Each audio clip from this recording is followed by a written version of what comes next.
नमस्कार, मेरा नाम आलोक है। आप लाइव स्ट्रीज देख रहे हैं। कल ही प्रधानमंत्री नरेंद्र मोदी ने फिर से शपथ ली है। केंद्रीय कैबिनेट का चयन भी कर लिया है, सभी मंत्रियों ने शपथ ले ली है और आज ही पूर्णिया में उपचुनाव की घोषणा हो गई है। देखिए, election commission of India, Bharat निर्वाचन आयोग की ओर से अधिसूचना जारी कर दी गई है। बिहार के पूर्णिया में उपचुनाव होना है। अब आप चौंक गए होंगे कि अभी हाल ही में पूर्णिया में पप्पू यादव चुनाव जीत के आए हैं। पप्पू यादव लोकसभा का चुनाव जीत के आए हैं, लेकिन पूर्णिया के रुपौली में उपचुनाव होना है। रुपौली, जहां से बीमा भारती विधायक रही हैं जेडीयू की, उन्होंने लोकसभा चुनाव की तारीखों के ऐलान के ठीक बाद उन्होंने जेडीयू से इस्तीफा दे दिया, बिहार विधानसभा से भी इस्तीफा दे दिया और वो आरजेडी में शामिल हो गई। लेकिन बीमा भारती आरजेडी में शामिल हो गई, टिकट उन्हें मिला, लेकिन वहां से जीत गए पप्पू यादव। देखिए, पप्पू यादव ने जेडीयू को वहां से हराया। 23,847 मतों से पप्पू यादव ने चुनाव हरा दिया। पप्पू यादव एकमात्र बिहार में निर्दलीय सांसद चुनकर आए।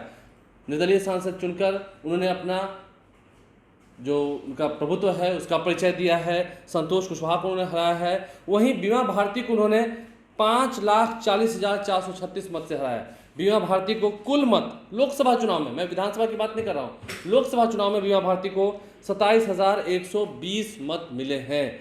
वहीं अगर हम बात करें नोटा की, तो नोटा को 23,834 मत मिले हैं, यानी कि नोटा से कुछ ही वोट, 1-2 हज़ार वोट ज़्यादा है। अब जरा सोचिए, क्या 27,120 मत लाकर बिहार विधानसभा में भी जीत मिल सकती है? बिहार विधानसभा की किसी सीट पर जब हम चुनाव लड़ेंगे तो क्या वहां जीत मिल सकती है? हम ऐसा इसलिए कर रहे हैं क्योंकि बीमा भारती अब आरजेडी में है। आरजेडी का क्या हाल हुआ पूर्णिया में आपने देखा। तेजस्वी यादव ने वहां कई दिन कैंप किए, फिर भी नतीजा सही नहीं रहा। नतीजा उनके पक्ष में हार वाला ही गया, पप्पू यादव जीत गए। लेकिन अब जब पूर्णिया में उपचुनाव की घोषणा हुई, तस्वीरें आपको दिखा रहे हैं। Date of issue of gazette nomination, यानी कि जो अधिसूचना जारी करने की तारीख है वो 14 जून है। 14 जून से इसकी शुरुआत होगी।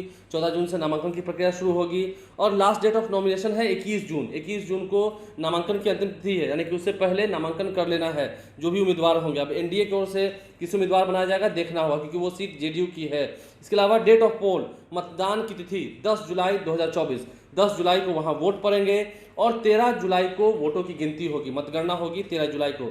10 जुलाई को मतदान होना है, 13 जुलाई को मतगणना। 14 जून से नॉमिनेशन की शुरुआत होगी, 21 जून तक नॉमिनेशन की डेट रखे गए हैं। तो आप समझ सकते हैं, पूर्णिया के रुपौली में उपचुनाव होना है। बीमा भारती यहाँ से विधायक थे, लेकिन मैंने आपको सब कुछ बताया। बीमा भारती अब आरजेडी में आ चुकी हैं। क्या आरजेडी इतनी फजीहत के बाद फिर से रुपौली में जो उपचुनाव होंगे वहां पर बीमा भारती को टिकट देगी? ये देखना होगा।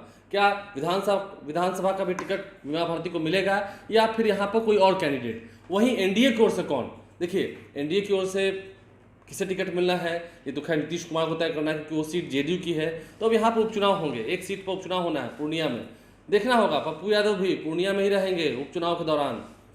आरजेडी ने जो पेड़ बोया है, जो बबूल का पेड़ रोपा है, उसके बदले आम का फल कहाँ से मिलेगा? पप्पू यादव को भी कुछ उधार कर्जा है वो चुकाना है, जो राजनीतिक में सुगबुगाहट है। देखना होगा क्या होता है इस उपचुनाव के दौरान। हमारे चैनल को सब्सक्राइब कर लें, साथ साथ फेसबुक पेज भी लाइक करें। धन्यवाद।